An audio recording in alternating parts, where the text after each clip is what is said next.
O Senhor esteja convosco. Ele está no meio de nós. Proclamação do Evangelho de Jesus Cristo, segundo Mateus. Glória a vós, Senhor. Naquele tempo, um dos 12 discípulos, chamado Judas Iscariotes, foi ter com os sumos sacerdotes e disse: Que me dareis se vos entregar Jesus?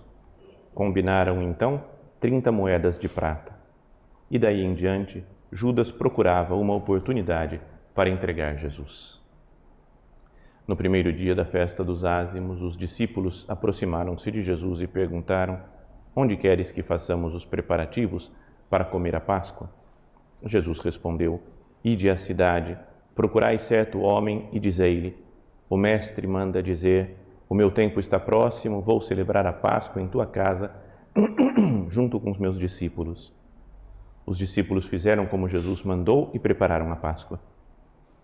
Ao cair da tarde, Jesus pôs-se à mesa com os 12 discípulos. Enquanto comiam, Jesus disse: Em verdade eu vos digo, um de vós vai me trair. Eles ficaram muito tristes e, um por um, começaram a lhe perguntar: Senhor, será que sou eu? Jesus respondeu: Quem vai me trair é aquele que comigo põe a mão no prato. O Filho do Homem vai morrer, conforme diz a Escritura a respeito dele. Contudo, ai daquele que trair o Filho do Homem. Seria melhor que nunca tivesse nascido. Então Judas, o traidor, perguntou: Mestre, serei eu? Jesus lhe respondeu: Tu o dizes.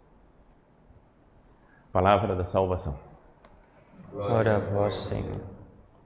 Podem sentar um momentinho. Hoje, quarta-feira santa, última missa, antes que comece o Tríduo Pascal, agora, a partir de amanhã. E essa última missa sempre se recorda a traição de Judas, como Judas foi lá falar com os sumos sacerdotes e vendeu Jesus por 30 moedas de prata.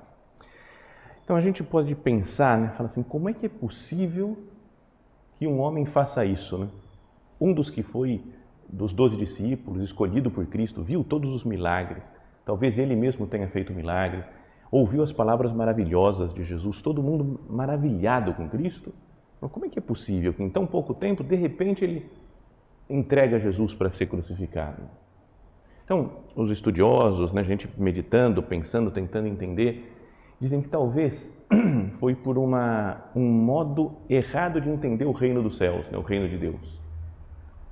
Eles esperavam um Messias, mas muito um Messias político, um Messias que ia resolver o problema terreno deles, ia expulsar os romanos, ia dar paz para Israel, ia fazer de Israel uma nação poderosa. Dizem até alguns que talvez ele fosse do grupo dos zelotes, que eram os mais aguerridos, assim, o pessoal que brigava mesmo para querer expulsar os romanos. E então, aí ele começa a ver Jesus, fica impressionado, falou: é com esse que a gente vai mandar embora os romanos.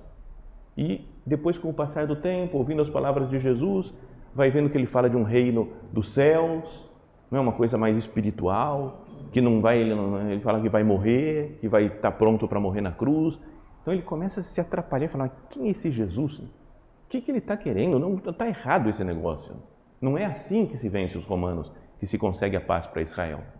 E então, também como ele já começou, ele cuidava da bolsa, foi roubando um pouco de dinheiro, conseguiu mais 30 moedas de prata e falou: deixa que eu me viro sozinho, eu sozinho vou fazer essa revolução contra os romanos. Essa é a teoria que mais aceita, digamos assim, de por que ele traiu Jesus. Mas, então, pensando nisso, a gente pode trazer para o nosso caso e ver se a gente não tem uma atitude semelhante. De, primeiro, dar mais importância para as coisas terrenas, para os nossos trabalhos, nossas correrias, nossas obrigações, do que para a vida espiritual. Quando a gente abandona, não dá tempo de rezar hoje, não dá tempo de fazer oração, não dá tempo de participar da missa, não dá tempo disso, porque eu estou com muito trabalho para fazer, com muitas coisas. Será que eu não estou com uma mentalidade de Judas? Que primeiro procura a coisa temporal para depois procurar a coisa eterna? É uma coisa para a gente pensar. E isso daí às vezes acontece na igreja, como um todo. E é uma pena, quando as pregações são muito de coisas sociais, que é preciso ter, caridade, etc., sem dúvida, mas que esquecem de Jesus Cristo e ficam falando de coisas de política partidária, de coisas sociais, de determinações disso ou daquilo, dessas decisões ou de outras, mas que são coisas temporais, né? Coisas humanas. Será que não deveria ser uma pregação mais da pessoa de Jesus Cristo? Falar, eu confio em Cristo, não sou eu que vou salvar o mundo, mas é Cristo. Então que nós não tenhamos essa atitude, né? E pensamos para que a igreja não tenha essa atitude de Judas, né? Que busca um bem terreno simplesmente e esquece do reino dos céus, que é espiritual. Louvado seja nosso Senhor Jesus Cristo. Para sempre seja louvado.